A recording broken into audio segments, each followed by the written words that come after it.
So it says R&S Furnace Company invested $15,250 for 10 years and received $9,150 in simple interest. What was the rate? What was the rate that the investment paid? So what we need to do here first is identify what the problem is giving us.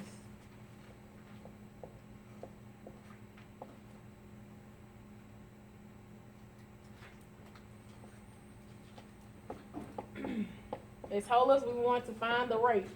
So that, we already know we're looking for rate. If we invested $15,250, what does invested mean? Or which one will be invested? The what? The principal. Remember, the principal is anything that is invested or any amount that is borrowed.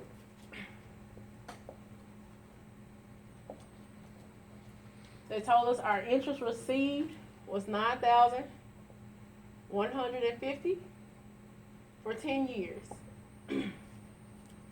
So now in order to find rate, we still will use our equation, I is equal to PRT, and I'm going to transpose it to look for R.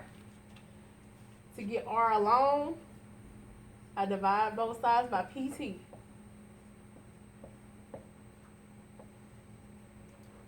So rate is equal to I divided by principal times time.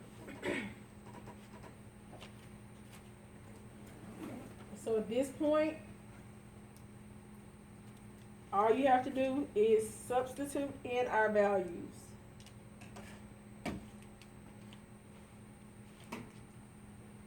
$9,150 divided by 15,250 times 10 equals R. And like I told you, whatever calculator you have, if I were you, I would go ahead and solve for the denominator or whatever has more than one function first. So that's 15,000. So now the calculator don't want to work.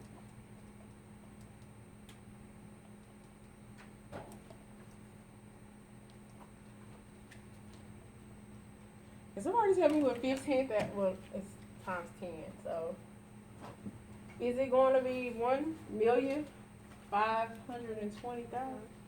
Am I right? Mm-hmm. No, what is it? No, 150. Yeah. 152,000? Okay, sorry about that. Like I said, I don't have a calculator, and I did about 100. So now at this point, to solve for R, we do 9,150 divided by, no, 950 divided by, hey, it works. 152,500. So for our rate here,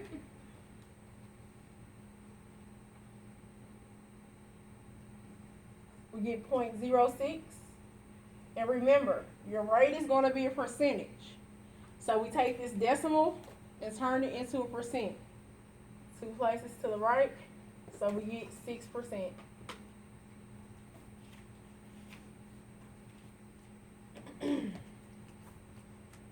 Anybody have any questions with this one? Anybody get lost, stuck, or is it getting simpler?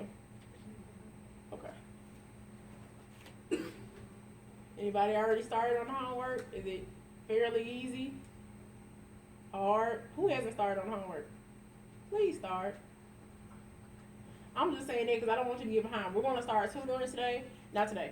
This week. So today's hours would have been before now. So tomorrow, Wednesday, and Thursday, I'm from 12 to 3, Tuesday and Thursday, and 11 to 1 on Wednesday. All right, so the next problem says, Fran and Rick borrowed $4,500 at 8 3/4% to put in a hot tub. They had to pay $2,756.25 interest. Find the term of the loan.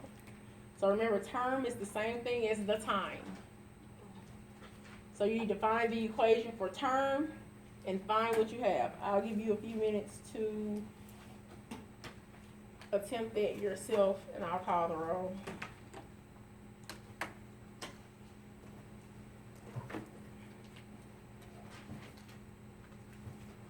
If you don't have the information for Connect Math, I'll add it on Blackboard today.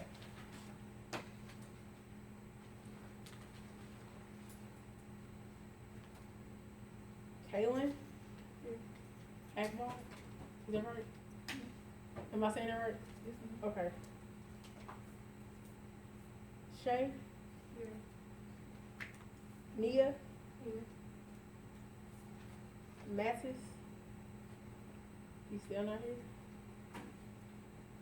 here? Diamond? Sydney? Rodney? Ravion? Jordan? George? Ephraim? Special? Frederick? Dejanay? Okay, make sure. Kyle? Aurora? Caleb? Tania? Jordan? Jackson? Mariah? Olivia? Ronald? Okay. Did I get everybody? Okay. Well, everybody that's here.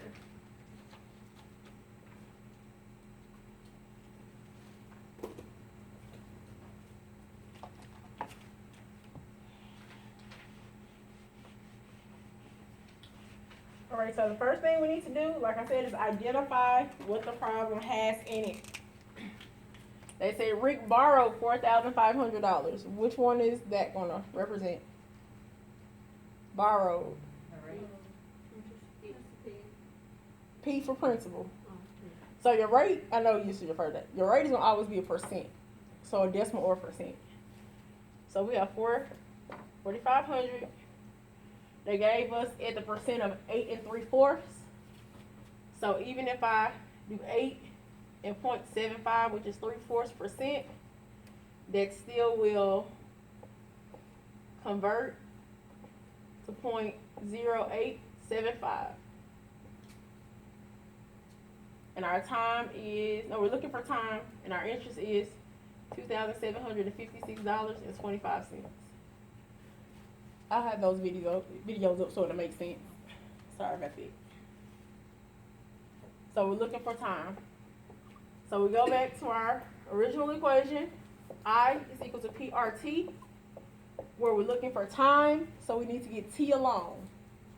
In order to get T alone, we divide both sides by PR. So interest over principal times rate is equal to time. So from this point, we just politely plug in. So our interest is $2,756.25 over 4,500 times 0.0825.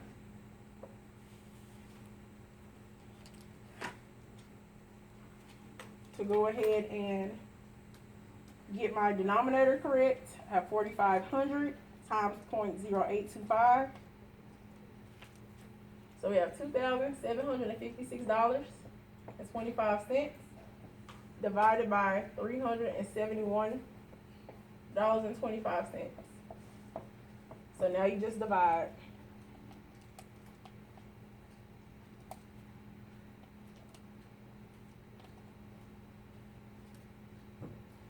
So it's like 7.4-ish. Well. Hmm? Sorry. You're right, 0.0875. I apologize.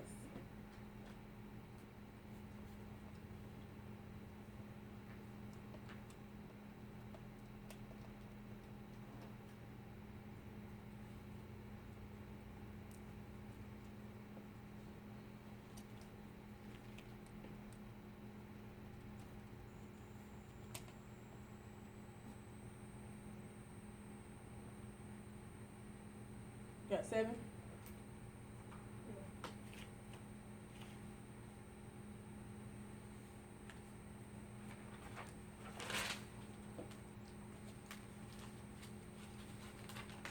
Anybody have any questions about this one? Okay.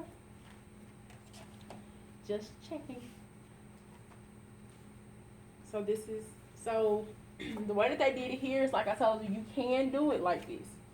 You can either go ahead and transpose your equation, and the only reason why I suggest, like I said, the transposition of equations is so that cue card that you can use on the test if we end up taking them in class, you can have the card, you get what I'm saying, and use it on the test. But those are going to be the key things that you're going to use. But you can just find what you're looking for and substitute your numbers in and execute from that point to then divide and get your letter or your constant variable by itself.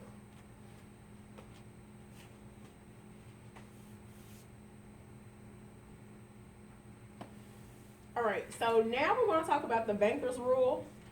I'll give you the simple version of it before we go into it. You know how with all of these simple interest rates, we've been using it out of a year, correct? How many days are in a year? 365 are the days in our normal calendar year, unless it's a leap year. But with the banker's rule, the way that they do their computations, every month is considered like 30 days. So their year is 360 days. So the thing now is the way that we're going to work these problems is going to be pretty much dictating it out of 360 days versus 365. That's the ordinary method, right? Ordinary method. The what method? The banker's rule. So the way they explain is pretty much the same thing, but I didn't want to feel like I was reading to you. All right, so the banker's rule treats every month like it has 30 days. So it causes us to use 360 days in a year instead of 365. They claim that the computations are easier to do. When a lending institution uses 360 days instead of 365, how does it affect your amount of interest? How do you guys think? Now think about it. First, before you answer the question, think about it. If we look at all the months we've had up until now, we've had months with 30 days in it. This year we had February with 29, but it's usually 28. So that means the thing that makes this a little bit easier is if every month is a standard number, that means what? You don't have to fluctuate and change. So when you think of this rule, how do you think that the amount of interest will be affected? Now, you can think of it in two ways. Either you take a loan and borrow, or you're investing, meaning you're going to make money on interest. So does anybody have kind of a little answer of what you think? How do you think it's going to affect your interest? You can guess too. No answer is a wrong answer. We just need to congregate because we're around people. Your interest may increase possibly because you have lesser days to pay it off. I get where you come from, but the first party is correct. Only the cause is right, the effect is kind of, but you're on the right track. Go ahead. Is that a hand or you just doing this? Okay. Anybody else? You have one good guess. One more good guess. Sydney, what do you think? Says you chilling and chillax to the side. What do you think? I mean, even if you don't know, just kind of what you may think. She said that the interest may increase. Sydney didn't say nothing yet. She's still looking at the board. I mean, it could be a guess. I'm okay with it. I'm not a good guesser. Well, just say something. Dealing with interest, as long as it's on that line. Think about when we were talking about the McDonald's and the tax. What do you think will happen if they change up the amount of days?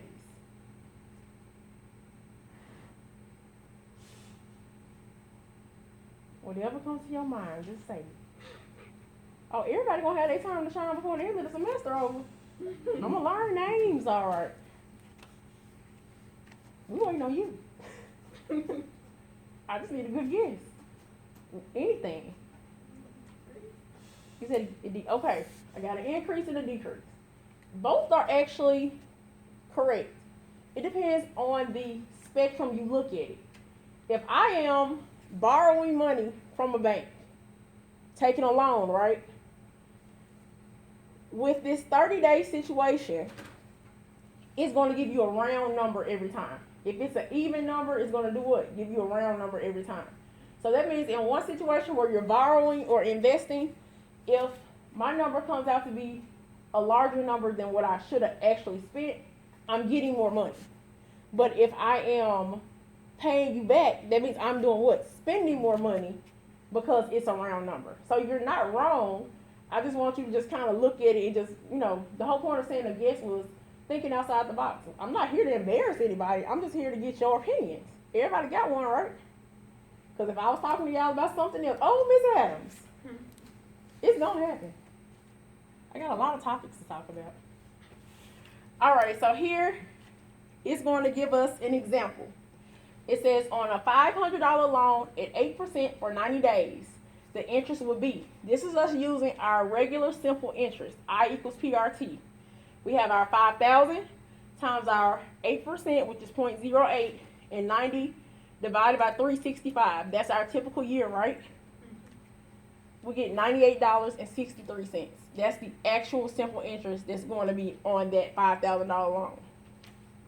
But in contrast, if we use the banker's rule, we have 5,000 times 0.08 times 90 over 360. And we get $100. Now that's where your situation comes into play. If we're taking this loan out and we're paying it back regularly, we would really, it'll only be a couple cents difference, but we only have to pay back what? $98.63. But if we use the banker's rule, that means we have to pay them more because it's $100 even. You see what I'm saying? But let's say we were making an investment into a savings account of $5,000. After those 90 days, at this 8% interest, our interest gain with simple interest will be them giving us money will be $98.63. But it's better with the banker's rule. Why? Because we at least get that extra $1.37. So that's why I say it depends on which circumstance you're in. Because principal can be borrowing money or it can be investing money. And we know when we invest, we're doing what? It's into ourselves, money we get back. Versus money we're borrowing and have to get back to them. Any questions? Kind of get it? So the most important thing of this whole situation is, in the banker's rule, they're always going to give it to you in days. So you always use 360 versus 365. Everybody got me? I get a thumbs up. All right. I don't see no thumbs up over here. Y'all got it? I don't want to come to the basketball court and have to find I see your thumb then bouncing the ball, right? Y'all start practicing yet? What day y'all start coming down there? I'm coming. Come. All right, so let's try this as an example. Find the simple interest on an $1,800 loan at 6% for 120 days. Use the banker's rule. I'm coming down here.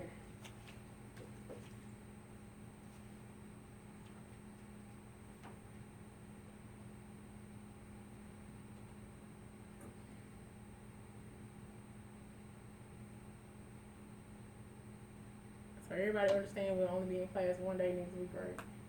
Next Wednesday, because we're out of school Monday. I'm just making sure everybody know we got one day left this week and one day next week. But we still playing it day by day.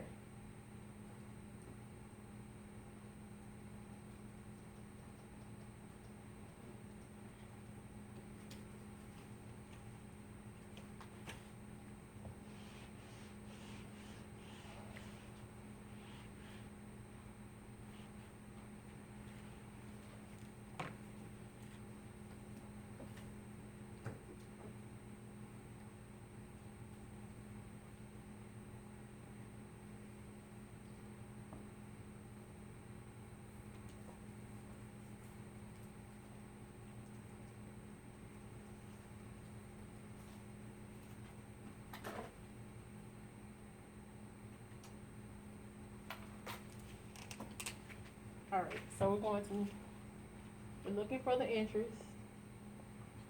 Our principal is 1,800. Our rate is 0.06. And we got 120 days out of 360, which is basically 1/3.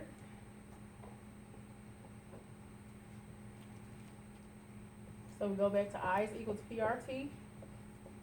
You can do it either way you want. You can leave it like this. You can go ahead and do that. Do your decimal, whatever's better for you.